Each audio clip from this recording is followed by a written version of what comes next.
My mother always told me that the loudest sound in the world isn't a scream. It's the silence of an empty fridge when you're hungry, or the sound of a door closing when you've just been fired.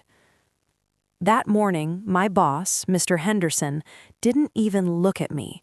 He looked at his gold watch.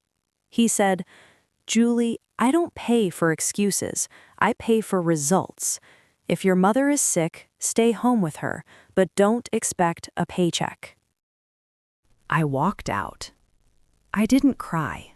I couldn't afford the energy to cry. I just walked until my feet went numb in the slush. I found a park bench. It was cold, but it was free. Hello, family. Welcome to Life Taught Me. Please subscribe and leave a like for us. It means a world to us. And also share this video to friends and loved ones. Turn on post notification so you don't miss future videos from us. Thanks as you do so. We love you. I pulled out my last $10. $10. That's 2 days of medicine, or 1 decent meal. I looked at the sky and asked, what am I supposed to do now? Life didn't answer, at least not with words. That's when I saw them. A man and a little girl.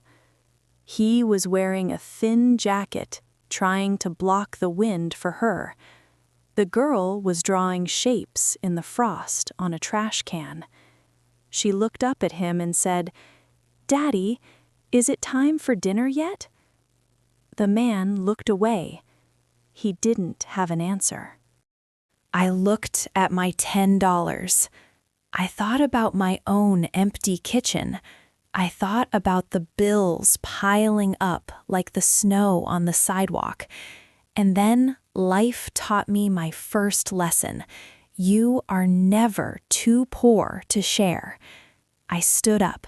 My legs were shaking. I walked over and said, "I was just about to go make some soup. There's too much for just me. Would you and your daughter like to join me?" The man, Matt, looked at me with eyes that had seen too much. He started to say no.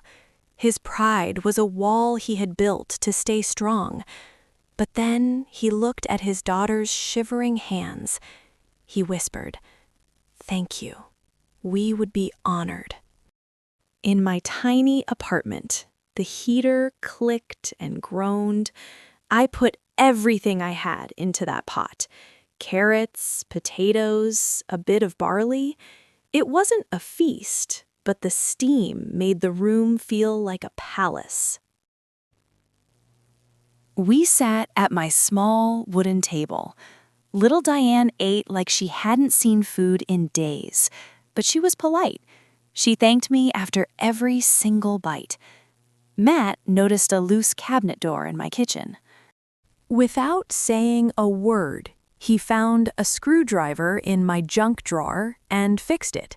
Then he fixed the shaky leg on my chair. I asked him, "What did you do before all this?" He looked at his hands. "I built things," he said. "I built a life. I built a company. But when my wife passed away, the foundations crumbled. I realized I had built a house, but not a home. I just needed to walk away from the noise to find out who I was again." We talked for hours, not about money. We talked about what matters. We talked about how a person's value isn't in what they own, but in how they treat someone who can do absolutely nothing for them. Before they left the next morning, Diane took a piece of green craft wire from her pocket. She twisted it into a circle and slid it onto my wrist. "It's a promise bracelet," she said. "Green means things will grow again." 1 week later, I was at my lowest. The rent was due, my phone was off. Then a man in a suit knocked on my door. He gave me a card. It just said, Sterling Global, 9 a.m. I went. I wore my only clean blouse. I felt like a ghost in that giant glass building. Everyone looked so busy, so important. I felt small. I kept touching the green wire bracelet on my wrist to stop my hands from shaking. I was led to the top floor. The office was huge. The windows showed the whole city. A man was standing with his back to me. "I've been looking for you," he said. He turned around. It was Matt. But he wasn't the tired man from the park. He looked sharp. He looked powerful. But his eyes, they were still the same eyes that thanked me for a bowl of soup.